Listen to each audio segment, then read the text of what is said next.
Nous sommes ici au Parc Laurier à Longueuil où la Brigade Splash, qui est une activité organisée par la Société de sauvetage du Québec, organise une activité de sensibilisation contre les noyades dans les piscines du Québec.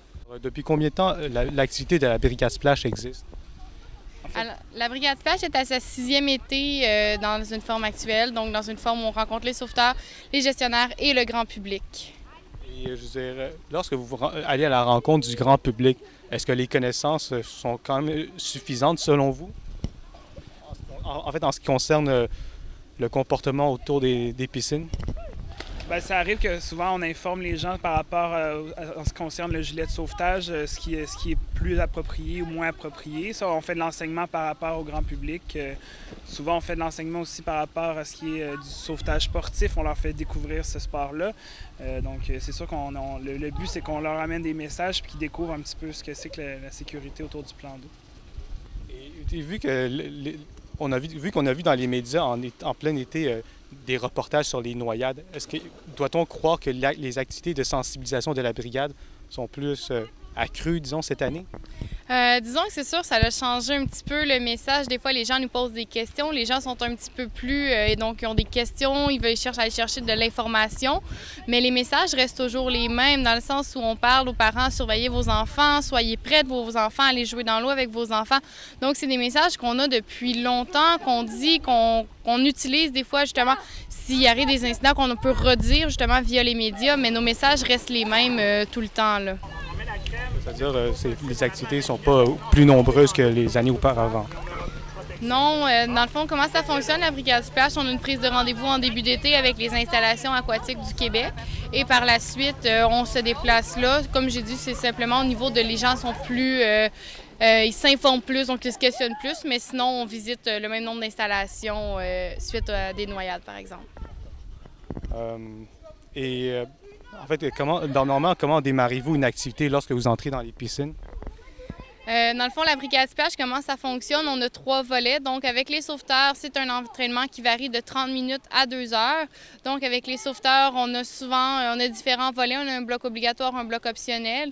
Ensuite, on rencontre le gestionnaire. Des fois, c'est le chef sauveteur. Dans le fond, des fois, c'est justement le responsable de la ville. Et dans le fond, on fait une tournée de 30 minutes avec lui, à savoir est-ce que l'installation est conforme, est-ce qu'on a des points qu'on peut améliorer, est-ce qu'on a des messages à leur passer, est-ce qu'on a des questions à leur demander. Donc, c'est un échange avec le gestionnaire et on termine avec le grand public.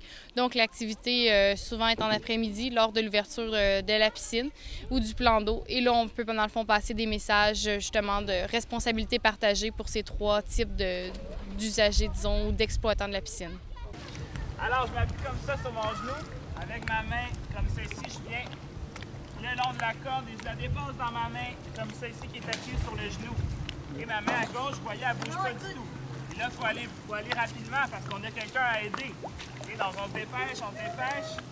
Une fois que c'est accumulé, bien là, moi, je lance avec la main droite habituellement. Fait que je vais la tenir dans la main droite.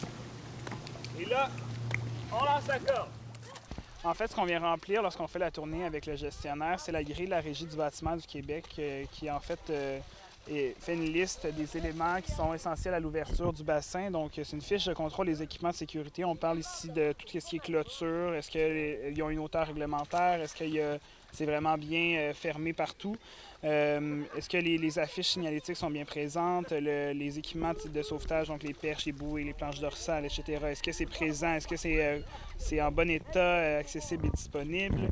On regarde aussi la qualité de l'eau. Donc, il doit y avoir un point noir au fond de l'eau pour s'assurer que la qualité de l'eau est bonne. C'est des éléments qu'on va regarder et qu'on va pouvoir discuter avec le gestionnaire. On émet en fait des recommandations. Donc, au plan légal, la Brigade Splash est là à titre de recommandation. On va émettre justement, ce serait peut-être l'idéal d'augmenter les clôtures ici ou d'adapter à un certain niveau les dimensions pour justement s'assurer que ça soit le plus sécuritaire. Et à ce moment-là, s'il manque certains éléments, bien, ce sera à eux de faire les modifications. Si jamais il y a un agent de la Régie du bâtiment qui vient faire une inspection, bien, à ce moment-là, eux autres vont pouvoir faire émettre une amende ou au plan légal auront la possibilité de fermer l'installation si ce n'est pas sécuritaire. Mais pour nous, c'est seulement justement d'échanger avec le gestionnaire pour discuter à ce niveau-là. Donc, vous n'exercez pas de fonction coercitive. Exactement. Au plan légal, on est là pour émettre des recommandations. On a des messages de la Régie du bâtiment à passer. Puis nous autres, en fait, on est là pour aider le gestionnaire à justement voir et être sûr que sa responsabilité d'ouvrir un bassin sécuritaire va être réalisée finalement.